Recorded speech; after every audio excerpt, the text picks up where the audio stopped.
इतिहास के पन्नों में राणा सांगा का नाम वीरता, रणनीति और त्याग के प्रतीक के रूप में अंकित है। मेवाड़ के इस महायोद्धा ने अपने जीवन काल में अनेकों युद्ध लड़े और अपनी भूमि की रक्षा के लिए असंख्य बलिदान दिए। लेकिन उनकी कहानी केवल युद्धों और विजय तक सीमित नहीं है। इसके पीछे एक गहरी साजिश, छल और रहस्यों से भरी गाथा छिपी है, जिसे जानना आवश्यक है। राणा सांगा का जन्म 12 अप्रैल रजतडीडू को मेवाड़ के प्रसिद्ध सिसोदिया राजवंश में हुआ था। उनका पूरा नाम महाराणा संग्राम सिंह था। उनके पिता राणा मेवाड़ के शासक राणा सांगा बचपन से ही बहादुर और साहसी थे। वे अपने भाइयों से भी अधिक बुद्धिमान और युद्ध कौशल में पारंगत थे। लेकिन उनके प्रारंभिक जीवन में एक भयावह घटना घटी। एक गुप्त षड्यंत्र के तहत उनके अपने ही परिवार के सदस्य उन्हें मारना चाहते थे। उनके भाइयों ने सत्ता के लिए उनके खिलाफ साजिश रची। एक दिन जब राणा सांगा जंगल में शिकार पर गए हुए थे, उन पर अचानक से हमला हुआ, लेकिन वह इस हमले से बच निकले और गुप्त रूप से अपने गुरु के आश्रम में शरण ली। और राणा सांगा धीरे धीरे अपनी शक्ति बढ़ाने लगे। उन्होंने कुछ वफादार सरदारों को एकत्रित किया और मेवाड़ की सत्ता को पुनः प्राप्त करने की योजना बनाई। लेकिन यह इतना आसान नहीं था। मेवाड़ के दुश्मनों ने उनके खिलाफ एक विशाल षड्यंत्र रचा। दिल्ली सल्तनत और मालवा के सुल्तानों ने राणा सांगा को कमजोर करने के लिए उनके आसपास के राज्यों को उनके खिलाफ भड़काया।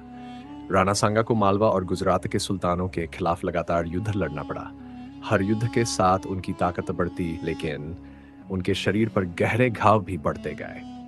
कहा जाता है कि उन्होंने अपने जीवन में इतने घाव सहे कि उनका शरीर युद्ध भूमि का मानचित्र बन गया था। एक युद्ध में उनकी एक आंख चली गई, तो किसी और लड़ाई में एक हाथ कट गया।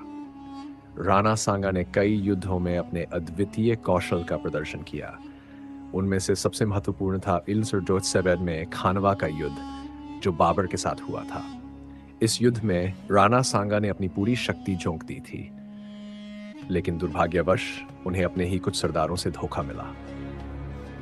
राणा सांगा ने बाबर की तोपों और सेनाओं का बहादुरी से सामना किया, लेकिन जब युद्ध अपने चरम पर था, तभी उनके कुछ सेनानायक शत्रु से मिल गए और राणा सांगा को जहर देकर कमजोर करने का प्रयास किया। बाबर की सेना में तोपों और बंदूकों का प्रयोग किया गया, जो हिंदुस्तानी युद्ध नीति के लिए नया था। राणा सांगा की सेना घोड़े और तलवारों पर आधारित थी, जिससे वे आधुनिक हथियारों के आगे कमजोर पड़ने लगे। लेकिन इसके बावजूद उन्होंने अद्भुत वीरता दिखाई और कई मुगल सैनिकों को मार गिराया। ऐसा कहा जाता है कि खानवा युद्ध के बाद राणा सांगा ने बाबर के खिलाफ और युद्ध की तैयारी शुरू कर दी थी, लेकिन अचानक उनकी मृत्यु हो गई। इतिहासकारों के अनुसार उनकी मृत्यु स्वाभाविक नहीं थी।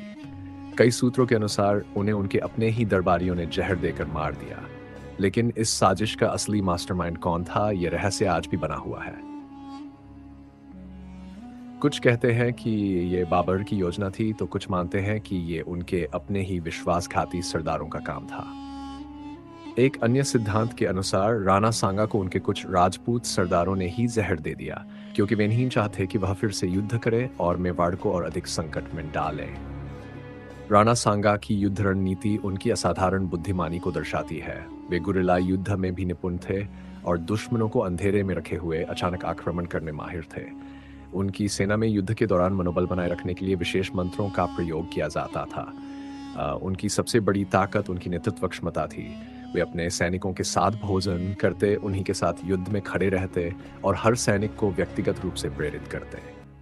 राणा सांगा के बाद उनका पुत्र राणा उदय सिंह ने मेवाड़ की गद्दी संभाली और उनके पोते महाराणा प्रताप ने मुगलों के खिलाफ संघर्ष जारी रखा। राणा सांगा की विरासत ने राजपूत वीरता का एक ऐसा अध्याय लिखा जिसे इतिहास कभी भुला नहीं सकता।